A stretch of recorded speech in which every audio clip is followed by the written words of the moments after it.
I've always thought of myself as a hard worker. Not the smartest guy in the room, not the luckiest, but the kind of guy who'd do whatever it takes to keep the lights on and food on the table.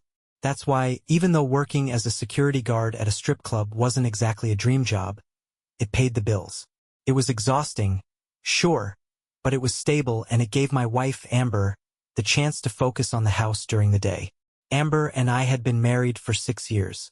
She worked part-time at a small clothing store and was the one who kept our little apartment spotless. She always told me, "You work too much, babe. I appreciate everything you do for our family." She'd say it with this sweet smile that made every long, exhausting night worth it. But then, things started to feel off. It was subtle at first. Our neighbors, who'd always been chatty and friendly, started acting weird around me. I'd wave at Mrs. Kaplan, who lived across the hall, and she'd quickly shuffle inside, avoiding eye contact. The guy from 3B, who used to talk sports with me, suddenly couldn't seem to get away fast enough when we bumped into each other. I brushed it off at first. Maybe I was imagining things, or maybe they were just going through their own stuff. But it was hard not to notice how people's faces would change when I walked into a room. Like they knew something I didn't. Amber, too, started to change. She was happy, but it felt off. Like the kind of happy you put on for show. She started avoiding questions about her day, brushing them off with a quick, "Oh, nothing much. Just cleaned up a bit." You know? She seemed distant, too, even though she'd always been my biggest cheerleader. Our evenings together, what little we had, given my hours, became quiet. She'd be on her phone more, or find some excuse to head to bed early. Still, I didn't want to overthink it. I figured the stress of working nights was getting to me. Or maybe she was just bored while I was away. I even joked once, saying, "You better not be having all the fun while I'm stuck dealing with drunk guys at 3 a.m. And she just laughed it off. Then came the night everything changed. It was around 1 a.m., and I was at the club like usual. The night had been pretty uneventful. No fights, no drunk customers causing trouble. When suddenly, the fire alarm went off. Someone in the kitchen had left something on the stove, and while it wasn't a big fire, the smoke was enough to send everyone home early. I remember feeling a little excited as I drove back. Amber would still be awake, and maybe we could actually spend some time together for once.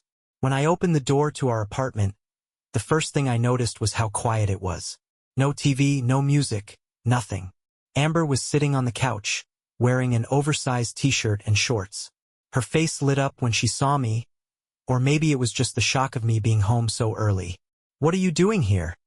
she asked, her voice higher than usual.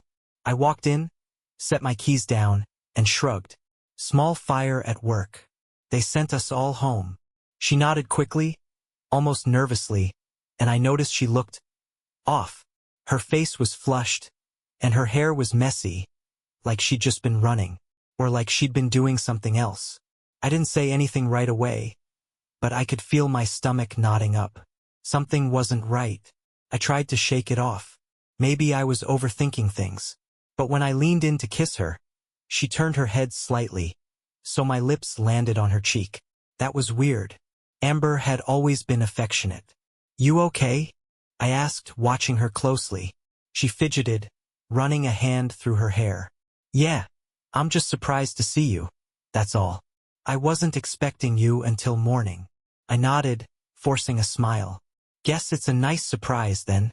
She didn't respond, just gave me this awkward laugh and got up to grab a glass of water from the kitchen. As she walked away, I noticed her legs were shaking slightly. Could have been nothing, but it didn't feel like nothing. I didn't push her on it that night. I figured if something was up, I'd notice eventually. But I couldn't shake the feeling that something was seriously wrong. Over the next few days, I couldn't stop thinking about that night. Amber's flushed face, her nervous energy, the way she avoided my kiss. It all sat like a heavy weight on my chest. I wanted to believe it was nothing, just my mind playing tricks on me. But once you start noticing things, you can't stop. The neighbors were still acting weird, too. Mrs. Kaplan wouldn't even meet my eyes anymore. When I passed her in the hallway one evening, I gave her a polite nod and a small smile. She just looked at me like I'd grown a second head. then muttered something under her breath before scurrying back into her apartment. It wasn't just her. The guy from 3B, Mike, had always been friendly before. Now, when we shared the elevator, he barely grunted a response to my, "Hey, how's it going?" He stared at the floor like it had the secrets of the universe written on it. I tried to tell myself it was just paranoia. Maybe they were having their own issues, or maybe I'd unknowingly pissed someone off. But the unease didn't go away. It only got worse when I overheard Mrs. Kaplan talking to someone outside her door one morning. "He doesn't even know," she whispered, her voice hushed but urgent. How could he not know? It's right under his nose. I froze in the hallway, my heart pounding. Were they talking about me? About Amber? I strained to hear more, but whoever she was talking to must have noticed me, because the door slammed shut before I could catch anything else. I stood there for a few seconds, staring at the closed door, my mind racing. That night, I told my best friend, Jake, about everything. Jake and I had been tight since high school. He was the kind of guy who'd tell you the truth, even if it hurt, which was exactly what I needed. We met at a diner after my shift. I laid it all out. The weird behavior from Amber, the neighbors acting like I had a scarlet letter on my chest, and that bizarre conversation I'd overheard. Jake leaned back in the booth, his arms crossed. "Look, man, I don't want to jump to conclusions, but that doesn't sound good. You think I'm overthinking it?" I asked, my voice almost pleading. I wanted him to say yes, to tell me I was being ridiculous. He shook his head. "No, I think you're underthinking it. If something feels off, it probably is." I stared at my coffee cup, the weight of his words sinking in. "So what do I do? Just confront her?" Jake shrugged. "Not yet. If you come at her without proof, she'll just deny it, and you'll look like an idiot. You need to figure out what's going on before you say anything." I nodded, even though the thought of snooping on Amber made me feel sick. She was my wife. I was supposed to trust her. But the knot in my stomach wouldn't go away, and I couldn't shake the feeling that Jake was right. A few days later, I was working a Saturday night shift when one of the regulars, a guy named Tony, came up to me at the bar. Tony was in his late 40s, the kind of guy who spent way too much time and money at the club, but he wasn't a bad dude. He was drunk, though, which made what he said next hit even harder. "Hey, man," Tony slurred, leaning in closer than I was comfortable with. "I gotta ask you something. Don't get mad, all right?" I sighed, already annoyed. "What is it, Tony?" He glanced around, like he was worried someone might overhear, then lowered his voice. "Your wife, Amber, right?" My entire body tensed. "Yeah, what about her?" He hesitated, his bloodshot eyes darting around the room again. I heard something. Don't know if it's true, but someone said she's been, working on the side." I frowned, not following. "Working on the side? What the hell are you talking about?" Tony winced, realizing he'd already said too much. "Like, escorting, man. I'm not saying it's true, just something I heard." I didn't even think. My fist connected with Tony's jaw before I realized what I was doing. He stumbled back, clutching his face, and everyone in the club turned to look. The bouncers rushed over, pulling me back before I could do more damage. Tony was yelling, calling me crazy, but I didn't care. My head was spinning. Escorting? Was he serious? The thought of Amber doing something like that made me feel like I was going to throw up. My manager sent me home early, telling me to cool off and sort out whatever was going on. I drove home in a daze, my hands gripping the steering wheel so tightly my knuckles turned white. Tony was probably full of crap, I told myself. Just a drunk guy running his mouth. But the seed of doubt was already planted. When I got home, Amber was asleep. I stood in the doorway of our bedroom, watching her for a long time. She looked so peaceful, so innocent. Could she really be hiding something like that from me? I decided then and there that I needed to know the truth, no matter how much it hurt. The night Tony made that comment about Amber, I barely slept. Every time I closed my eyes, my mind would start spinning with questions. Who said that about her? Why would someone even think that? Was there any truth to it? Or was it just some drunk idiot running his mouth? By the time the sun came up, I'd made a decision. I wasn't going to just sit around wondering anymore. I needed answers. I started with her phone. Amber had always been protective of it. She wasn't weird about it in an obvious way, but I'd noticed she never left it lying around for long. She'd keep it in her pocket or by her side, and if I happened to pick it up to hand it to her, she'd take it quickly with a nervous laugh, saying something like, "Careful, don't go snooping on me." I'd always thought she was joking. That morning, she was in the shower, and her phone was sitting on the nightstand. I stood there for a solid minute, staring at it, my heart pounding. I told myself I wasn't being paranoid. I was just looking for peace of mind. But as I picked it up and saw her lock screen, my stomach dropped. It was locked with a pin, and I had no idea what it was. I put the phone back exactly where I found it and stepped away, my hands shaking. If she was hiding something, she was doing a damn good job of it. Later that day, I brought it up casually. "Hey, what's your phone pin? I might need to use it sometime." Amber barely looked up from the book she was reading. "Why would you need my pin? You have your own phone." "I know. But what if I ever need to call someone and mine's dead? Or if I lose it?" She gave me a small, tight smile. "Well, let's hope that doesn't happen. I like to keep some things private, you know?" I nodded, trying not to let the disappointment show on my face. But her answer didn't sit right with me. In 6 years of marriage, we'd never had secrets, or at least I thought we didn't. Why was she suddenly so protective? The next step was to take Jake's advice and start watching her more closely. It wasn't easy with my schedule, but I managed to switch a few shifts, so I could be home during the day without raising her suspicions. First, everything seemed normal. Amber stuck to her routine, cleaning the apartment, running errands, occasionally meeting up with her friend Lisa for lunch. But then there were the times when she'd leave without explaining where she was going. She'd say she needed to get some air or run a quick errand. But when I asked for details, her answers were vague.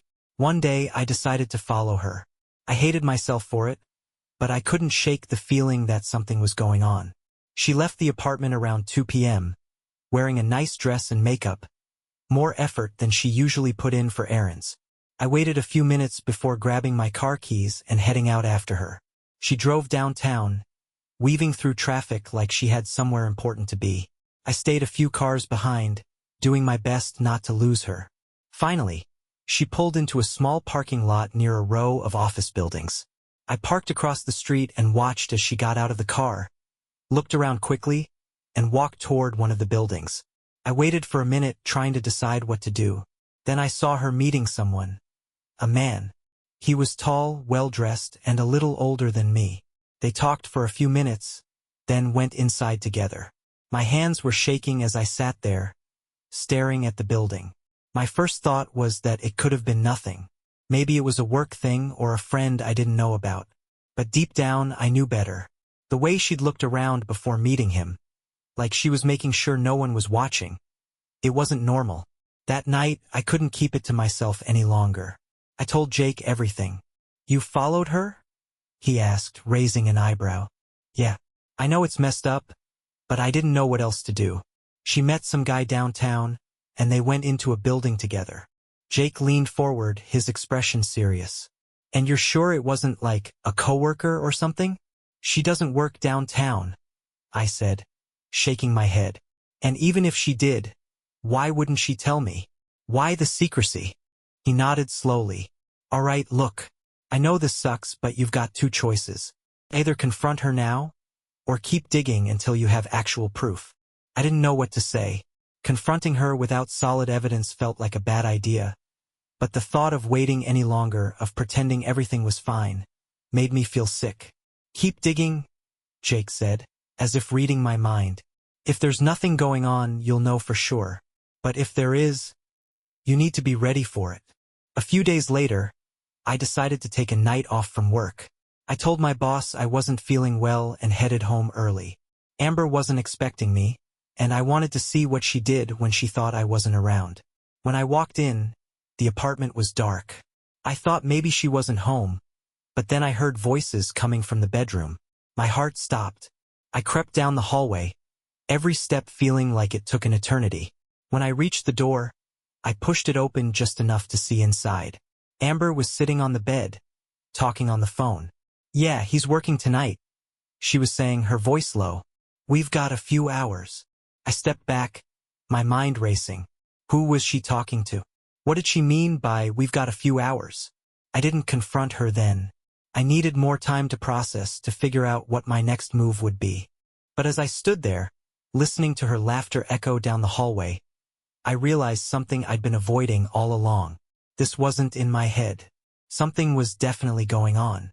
The morning after I overheard Amber's phone call, I felt like I was living with a stranger. She was cheerful as usual, humming while she made breakfast, but every word she said felt fake. Like she was playing the role of a loving wife while hiding something huge. You seem quiet today, she said, handing me a plate of eggs and toast. Everything okay? I forced a smile and nodded.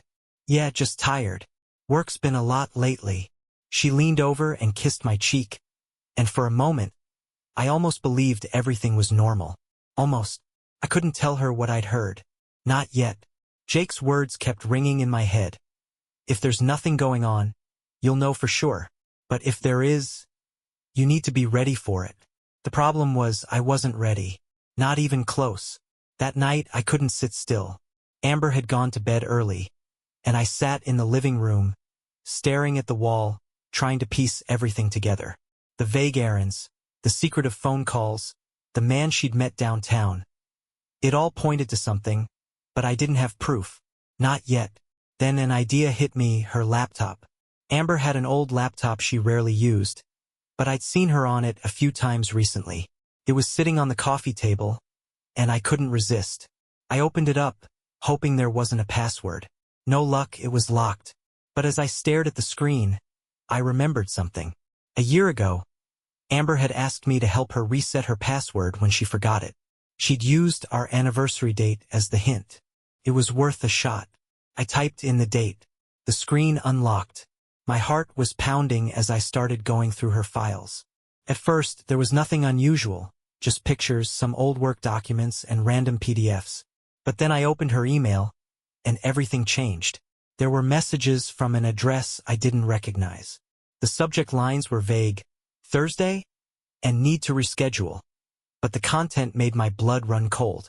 Can't wait to see you again, one email read. Last time was incredible. Same place. Another one was even worse. Let me know if your husband's schedule changes. Don't want to run into him. Haha. I slammed the laptop shut, my hands shaking. I felt like the floor had been ripped out from under me. My wife, my Amber, was cheating on me. And not just cheating. She was orchestrating it, planning around my schedule, making sure I wouldn't catch her. I sat there for what felt like hours, trying to make sense of it all. Part of me wanted to storm into the bedroom, wake her up, and demand answers. But what would that solve? She'd deny it, or worse, lie to my face. I needed more. The next day I called Jake. I found emails, I said as soon as he answered. She's cheating. I know it. Jesus, man, Jake said, his voice low. Are you sure? Like, 100%. I read them myself, I said, pacing the living room. She's meeting someone, planning it all around when I'm at work. It's all right there. Jake sighed heavily. All right, what's the plan? You can't just sit on this forever. I'm taking the night off, I said. I want to catch her in the act. No more guessing, no more wondering. Jake hesitated. You sure that's a good idea? That's some heavy shit to walk in on. I need to see it, I said, my voice firm.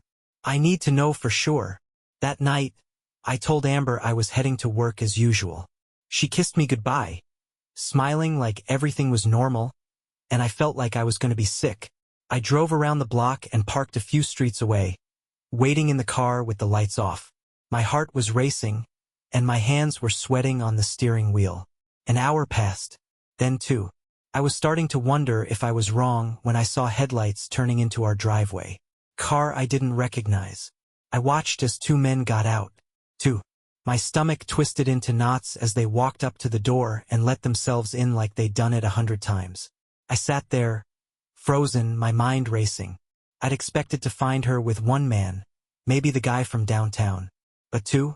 What the hell was going on? I waited another few minutes, then got out of the car. My hands were shaking as I walked up to the door. I didn't even bother trying to be quiet.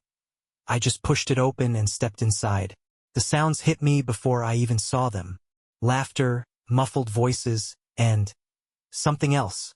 Something I didn't want to hear. I walked down the hallway, my footsteps heavy, and pushed the bedroom door open. There she was, my wife, in our bed, with two men. They froze when they saw me, their faces a mix of shock and panic. Amber's eyes went wide, and she scrambled to pull the sheets up around her. "It's not what it looks like," she blurted out, her voice shaky. "Not what it looks like?" I said, my voice rising. "What the hell is this, Amber? Who are these guys?" One of the men started stammering something, but I didn't let him finish. I grabbed him by the collar and shoved him toward the door. "Get the hell out of my house," I snarled. The other guy was already scrambling to grab his clothes and follow. Within seconds, they were both gone, leaving me alone with Amber. She sat on the bed, clutching the sheets, tears streaming down her face. "I'm so sorry," she whispered. "I can explain." "Explain." I cut her off. "You've been turning our home into a goddamn brothel while I'm out working my ass off. What is there to explain?" She started sobbing, and for a moment, I just stood there, staring at her. I didn't know whether I wanted to scream or cry or just walk out and never come back. Instead, I turned around and walked out of the room, slamming the door behind me. Couldn't be near her, not after what I'd just seen. I sat on the couch in the dark, staring at nothing. My head was spinning, my chest felt like it was being crushed, and my hands wouldn't stop shaking. I could still hear Amber crying in the bedroom, but I didn't care. I was too angry, too hurt to even look at her. How could she do this? How could she turn our home, into a place for that? For them? Every time I closed my eyes, I saw her with those two men, and it made my stomach churn. After what felt like hours, the door to the bedroom creaked open. Amber stepped out, her eyes red and puffy, her face streaked with tears. She clutched the edge of the wall like she could barely stand. "Can we talk?" she asked, her voice trembling. I didn't answer. I just stared at her, my jaw clenched. She took a shaky breath and sat down on the far end of the couch, as far from me as possible. "I know you're angry," she began, her voice barely above a whisper.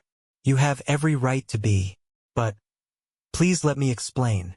I laughed bitterly, shaking my head. "Explain? You mean lie? Go ahead, Amber. I can't wait to hear what excuse you've come up with." She winced, fresh tears spilling down her cheeks. "It wasn't supposed to be like this," she said. It got out of control." "Out of control?" I snapped. "You're screwing strangers in our bed, Amber. What part of that wasn't supposed to be like this?" She flinched at my words but pushed on. "It started a few months ago," she admitted. "I was bored, lonely. You're always working nights, and I was home alone all the time. I needed something. I couldn't believe what I was hearing." "So your solution was to turn our house into a brothel? Are you serious?" "It wasn't like that at first," she said quickly. "It was just one guy, a friend from the gym. He said I looked stressed and offered to help me relax." She looked down at her hands, her voice breaking. "I didn't mean for it to go any further, but we needed the money." I stared at her, stunned. "Money? What the hell are you talking about? I work my ass off to provide for us, Amber. What money do we need?" She wiped her face, avoiding my eyes. "The credit cards," she said quietly. "I maxed them out. I didn't want to tell you because I knew you'd be mad. I thought I could fix it on my own." "So you started sleeping with men for money," I said flatly. The words tasted like poison in my mouth. She nodded, sobbing harder now. I thought I could stop after a few times, but then more bills came in, and it just spiraled. I leaned back on the couch, letting her words sink in. I couldn't decide which was worse, the fact that she'd done it, or the fact that she thought any of this was a valid excuse. "Why didn't you just talk to me?" I asked, my voice quieter now.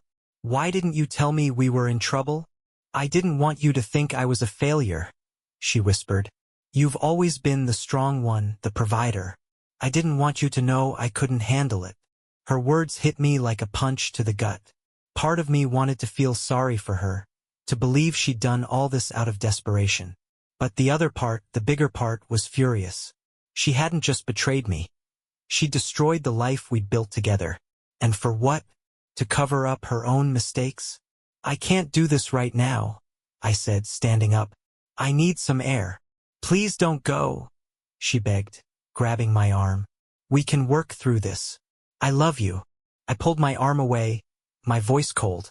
If you loved me, you wouldn't have done this. I left the apartment and drove aimlessly through the city, trying to clear my head. I ended up at Jake's place, and when he opened the door, one look at my face told him everything he needed to know. You caught her, he said. I nodded, walking past him into the living room. She admitted to everything, I said, sinking into the couch. She's been sleeping with men for money. She says it was to pay off debt, but I don't know if I believe her. Jake sat across from me, his expression grim. Jesus, man. I'm so sorry. I rubbed my hands over my face, trying to keep it together. What the hell do I do, Jake? Do I just walk away? Try to fix it? I don't even know anymore. He leaned forward, his elbows on his knees. That's not a question anyone can answer for you. But let me ask you this. Do you think you can ever trust her again? The question hung in the air like a cloud. Could I? Every time I pictured her face, all I saw was betrayal. Every time I thought about our home, all I felt was disgust. I don't know, I admitted. I don't think I can. Jake nodded slowly. Then maybe that's your answer. When I got back to the apartment, Amber was still on the couch, her face buried in her hands. She looked up when I walked in, her eyes filled with hope. Did you think about what I said? She asked hesitantly. I stood there for a moment, staring at her. This was the woman I'd loved, the woman I thought I'd spend the rest of my life with. But now all I felt was emptiness. Yeah, I said finally. I did. Her face crumpled as she realized what I meant. Please, she begged, standing up. Please don't do this.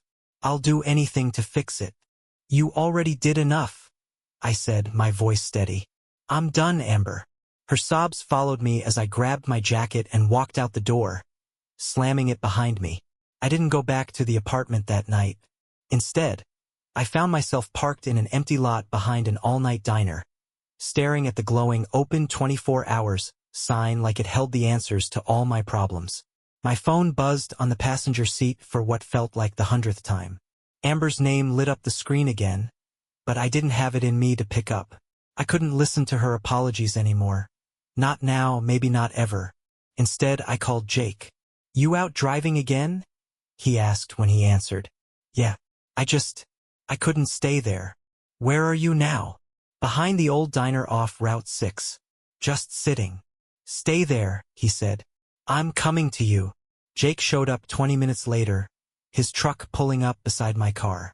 He climbed out with 2 cups of coffee in hand and slid into the passenger seat without a word. For a while, we just sat there, sipping coffee and staring out at the dark, empty parking lot. You're doing the right thing, you know, Jake said finally. I looked over at him, exhausted. How do you know that? I don't even know what the right thing is anymore. Because staying would be worse, he said simply. You think you can forgive her, but even if you do, it's not going to go back to how it was.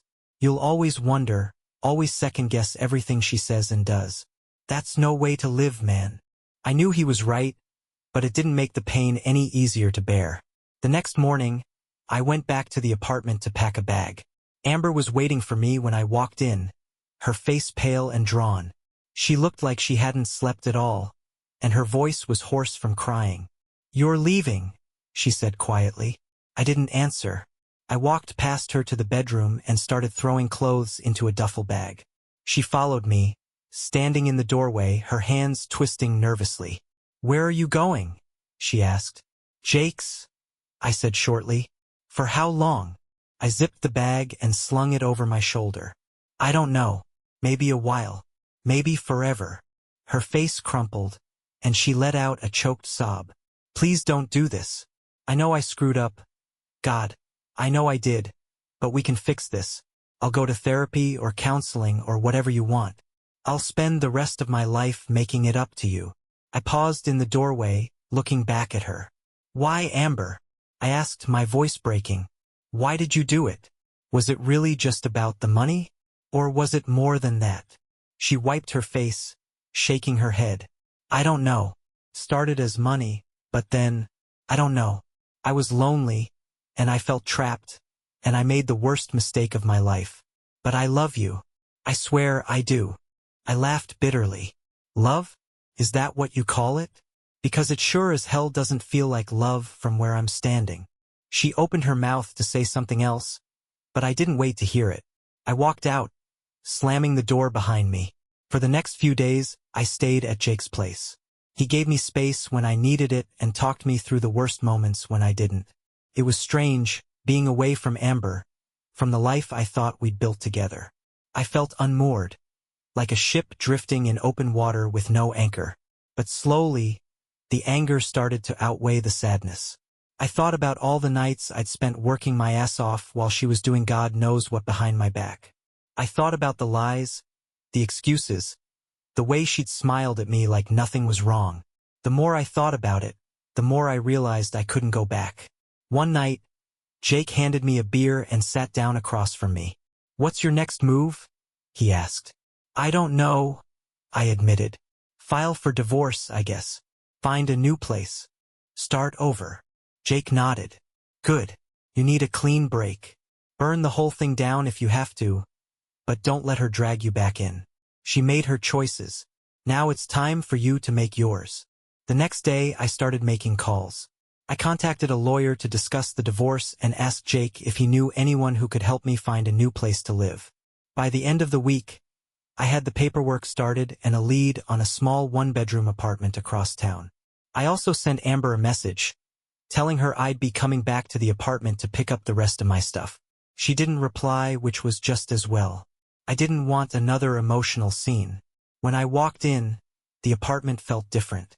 It wasn't just that some of my things were gone. It was the energy. It felt cold, empty, like it had already stopped being my home. Amber was sitting on the couch, looking small and defeated. She didn't say anything as I packed the rest of my belongings, and I didn't offer her any parting words. Before I left, I set my keys on the kitchen counter and paused for a moment, looking around. This place had been my whole world for 6 years. Now it was just another chapter one needed to close. Goodbye, Amber, I said quietly. She didn't respond.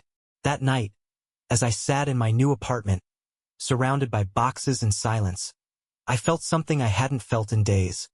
Relief. For the first time since this nightmare started, I felt like I could breathe again. It wasn't going to be easy, rebuilding my life from scratch. But at least now I knew I could. The first few nights in the new apartment were the hardest. The silence was deafening, and the unfamiliar walls seemed to press in on me, reminding me of everything I'd lost. Couldn't sleep. Every time I closed my eyes, my mind would replay the last few weeks. The emails, the men in my house, Amber's tear-streaked face as I walked out the door. I tried keeping the TV on for background noise, but even that didn't help. It didn't feel like my place, like somewhere I belonged. It felt temporary, like I was squatting in someone else's life. On the third night, I sat on the couch with a beer in one hand and my phone in the other, staring at Amber's contact. My thumb hovered over the call button, and for a moment, I almost did it. I almost called her. But then I thought about everything she'd done, and the anger came rushing back. I set the phone down and took another swig of beer. During the day, I tried to keep busy. Work helped, even though being at the club felt strange now. The customers didn't know about my personal life, of course, but I could feel the tension whenever Jake stopped by to check on me. You holding up? He'd ask every other day, his voice low so no one else could hear. Yeah. I'd lie, forcing a smile. One day at a time. But I wasn't holding up, not really. Every time I walked into the club, I couldn't help but think about Amber's excuses, her justifications for what she'd done. She said it started out of boredom, then became about money. But what about the part where she destroyed my trust? What about the part where she let two strangers into our bed? The questions ate away at me, even when I wasn't working. I'd go for long drives after my shift, trying to clear my head, but no matter where I went, I couldn't escape the memories. About a week after I moved out, Jake convinced me to go to a bar with him and a couple of his coworkers. "You need to get out," he said. "Sitting around your apartment isn't going to help." I didn't want to go, but I knew he was right. The bar was loud and crowded, and for a while I felt almost normal. Jake introduced me to his friends, and they were good guys, easygoing, quick with a joke, the kind of people who made you feel welcome. But then, out of nowhere, one of them asked the question I'd been dreading. "So, Jake says you're going through a divorce," the guy said, taking a sip of his beer. "What happened, if you don't mind me asking?" The table went quiet, and all eyes turned to me. Jake shot the guy a warning look, but it was too late. I forced a smile, though it felt more like a grimace. "She cheated," I said simply. "Damn," the guy said, shaking his head. "Sorry, man. That's rough." I nodded, taking a long drink to avoid saying anything else. After the bar, Jake pulled me aside. "You okay?" he asked. "Yeah," I said, though I wasn't sure if I meant it. "You don't have to talk about it if you're not ready," he said. "But when you are, I'm here." "I know," I said, clapping him on the shoulder. "Thanks." One day, about 2 weeks after I'd left Amber, I got a text from her. It was short, just 4 words. "Can we talk? Please." I stared at it for a long time, unsure how to respond. Part of me wanted to delete it and pretend I hadn't seen it. But another part, the part that still loved her, no matter how much I hated what she'd done, wanted to hear her out. In the end, I decided to call her. She answered on the second ring, her voice hesitant. "Hi." "Hi," I said, my tone neutral. There was a long pause before she spoke again. "How are you?" "I'm fine," I said, keeping my answer short. "What do you want, Amber?" I wanted to see how you're doing, and to say I'm sorry again. I know I've already said it a million times, but I need you to know I mean it." I didn't respond right away. What was I supposed to say? That I forgave her? That I was okay? Neither was true. "I've started therapy," she continued. "I'm trying to figure out why I did what I did. I want to be better, even if you never take me back." The words hit me harder than I expected. I could hear the pain in her voice, and for the first time, I wondered if she really was trying to change. "That's good," I said finally. "I hope it helps." Another long pause. "Do you think we'll ever be able to talk? Like, really talk?" I sighed, running a hand through my hair. "I don't know, Amber. Maybe someday. But not now. It's too soon." She sniffled on the other end of the line. "Okay, I understand. Take care of yourself," I said before hanging up. That call stayed with me for days. It didn't change anything. I still couldn't imagine going back to her. But it made me realize something. As angry and hurt as I was, I didn't want to hold on to that forever. I didn't want to let what she'd done define me. I had a long road ahead, but for the first time, I felt like I could see a way forward. It had been a couple of weeks since I left Amber, and I was finally starting to feel like I was getting my footing again. The days were still tough. Work felt endless. The nights were quiet and lonely. But I had a plan. I'd filed for divorce, found my own place, and even started to think about what life could look like without her. Then Tony showed up again. It was a slow night at the club, and I was leaning against the bar, half watching the dancers, when I saw him stumble in. He was drunk again, and already half out of it by the time he made it to me. "Hey, man," he slurred, clapping a hand on my shoulder. "Listen, I gotta talk to you." "Not in the mood, Tony," I said flatly. No, you'll want to hear this," he said, leaning in like he had some kind of insider gossip. "It's about your ex, Amber." The mention of her name immediately put me on edge. "What about her?" I asked, my voice colder than I meant it to be. Tony took another swig of his drink and smirked. "Saw her a couple nights ago. She was at Club Fusion. You know, the one over on 14th? I nodded stiffly. I knew the place. It wasn't exactly high class. One of those dimly lit, sticky floored spots that catered to drunks and people looking for trouble. Well, Tony continued, she was there with a couple of real sleazeballs, guys I've seen around before. She was drunk out of her mind, man. Like, falling all over herself. And she wasn't exactly shy. I frowned. What do you mean, not shy? Tony gave me a look that made my stomach turn. Let's just say she wasn't leaving much to the imagination. Grinding on those guys like she was in her prime or something. He chuckled. But when he saw my face, he quickly sobered up. Sorry, man. Just thought you'd want to know. I didn't say anything. Couldn't. My mind was racing with images I didn't want to picture, of Amber drunk and throwing herself at strangers. I told myself I was done with her, that I didn't care what she did anymore, but hearing it still hit me like a punch to the gut. That night, I couldn't get what Tony said out of my head. I kept telling myself it didn't matter. She wasn't my problem anymore.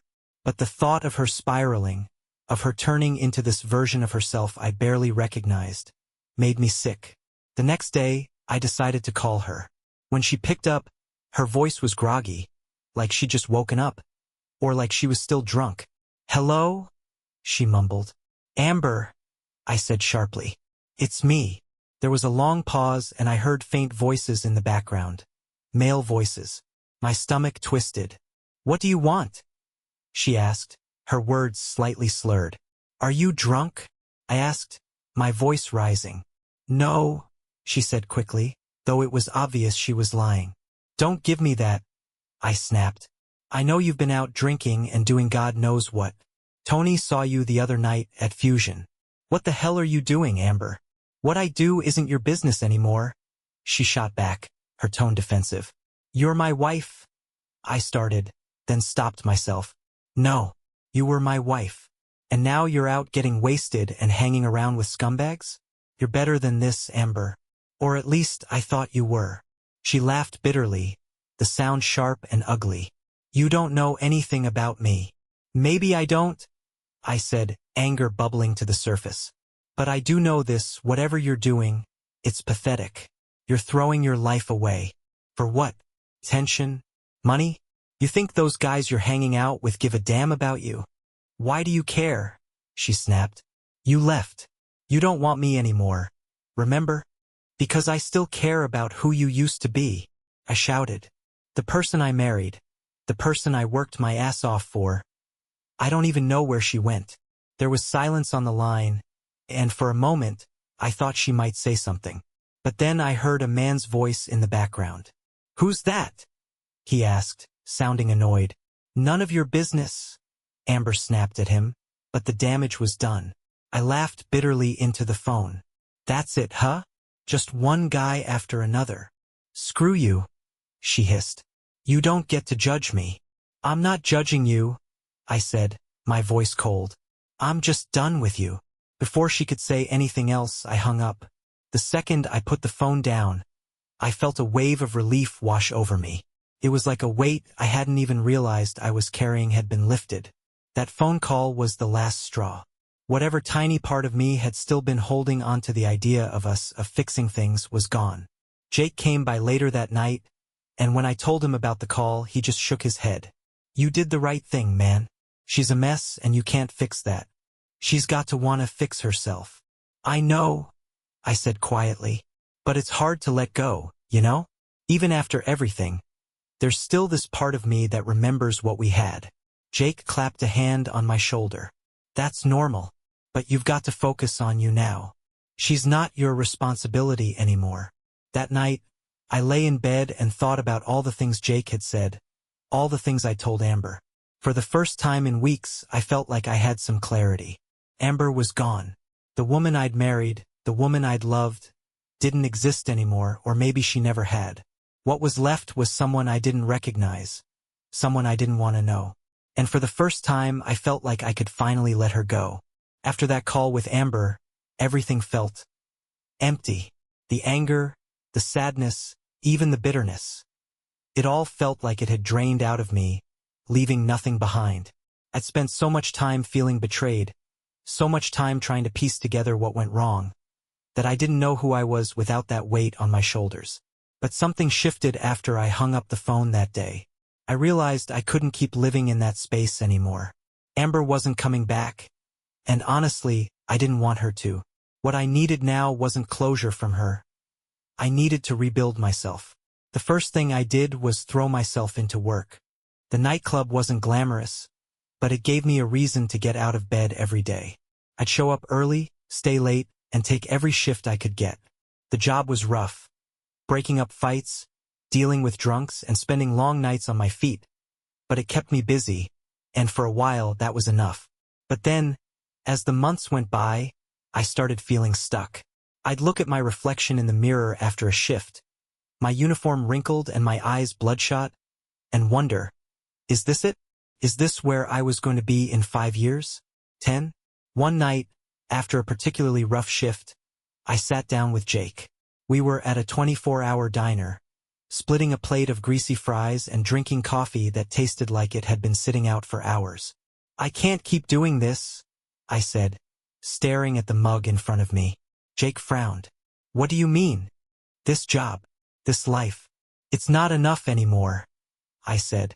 I need something more, something bigger. Jake nodded slowly, leaning back in his seat. Then go for it, he said simply. Go for what? I asked.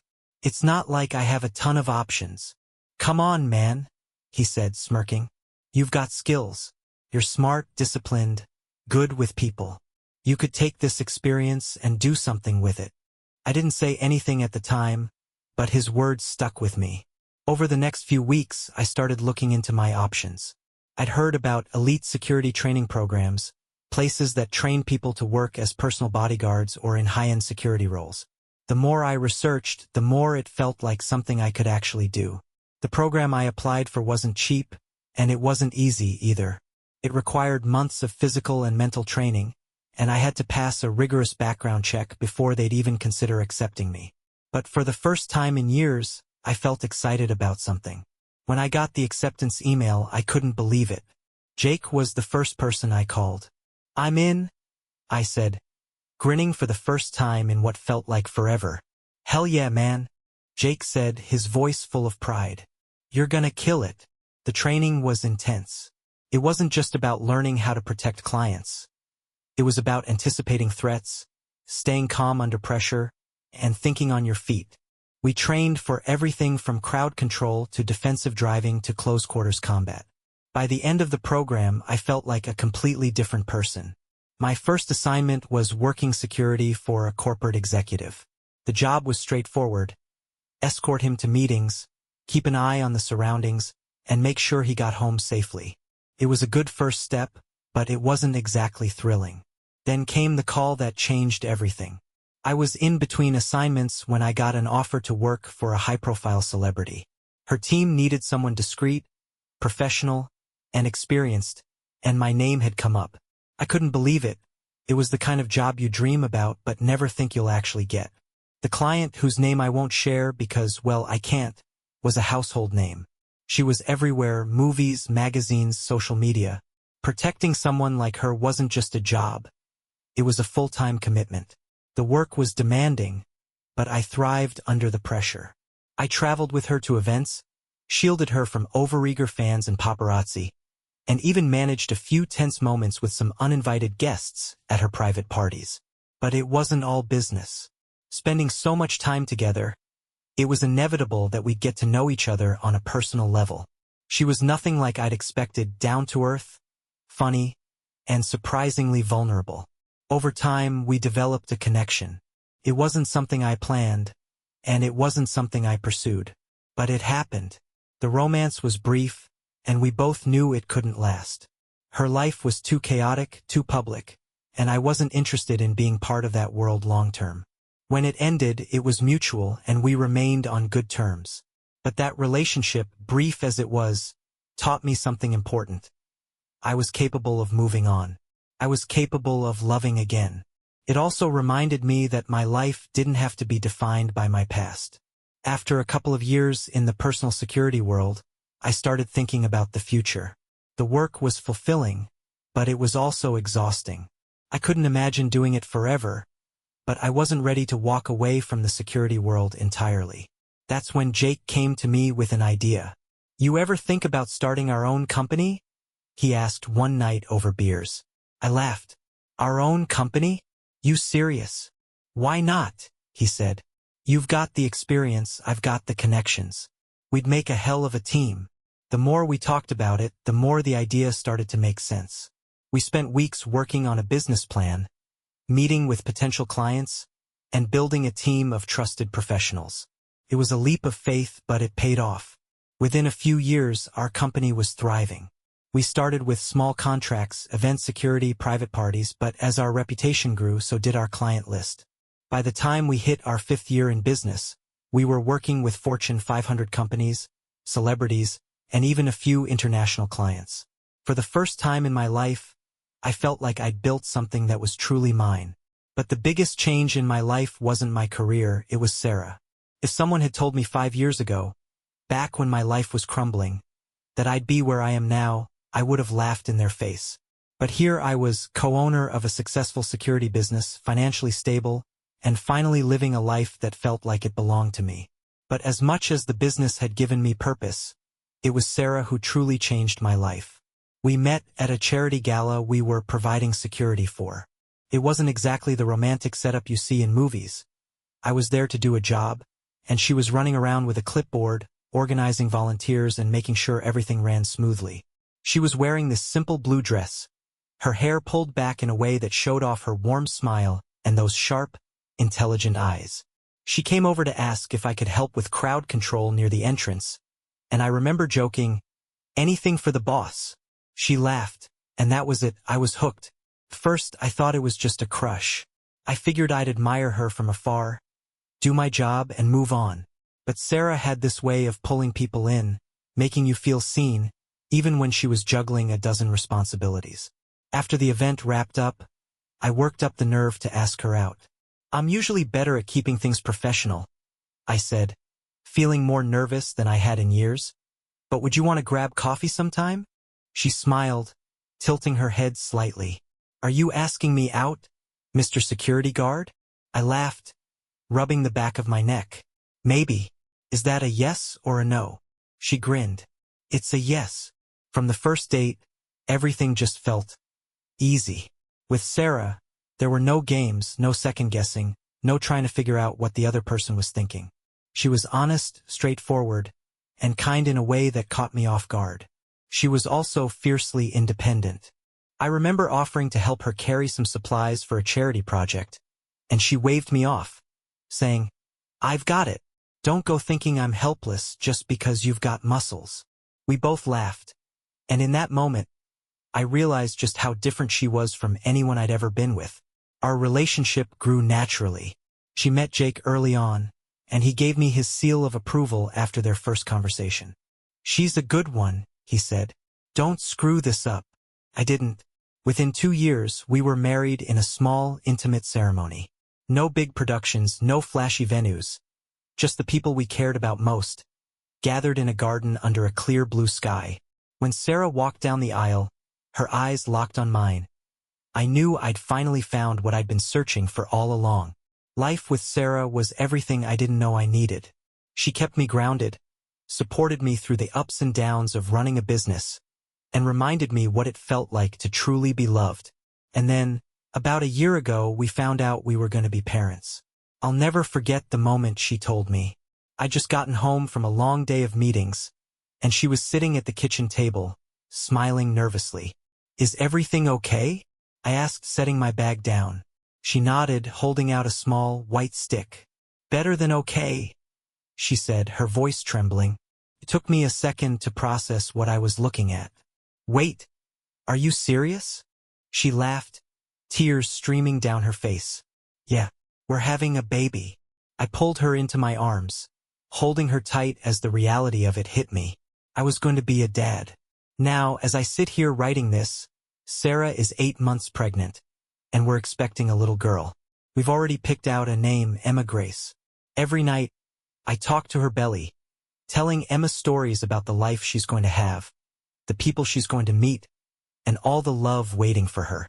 Sarah laughs at me, saying I'm going to spoil her rotten, and she's probably right. But I don't care. After everything I've been through, losing Amber, hitting rock bottom, rebuilding my life from the ground up, I finally feel like I found the place I was meant to be. Looking back, I don't hate Amber anymore. In a strange way, I'm thankful for what happened. Her betrayal forced me to take a hard look at my life and make changes I never would have made otherwise. I'm not the same person I was back then. I've learned how to set boundaries, how to value myself, and how to let go of things that don't serve me. And now, with Sarah by my side and Emma on the way, I know I've got everything I'll ever need. So, to anyone out there feeling like their world is falling apart, like there's no way forward, trust me when I say this. There's always another chapter waiting to be written. You just have to pick up the pen and start writing it. If you enjoyed this story and want to see more dramatic and intriguing tales, don't forget to hit the like button and subscribe to the channel. Your support means the world to me and helps bring more exciting content your way. Also, share your thoughts in the comments. What would you do in this situation? See you in the next story.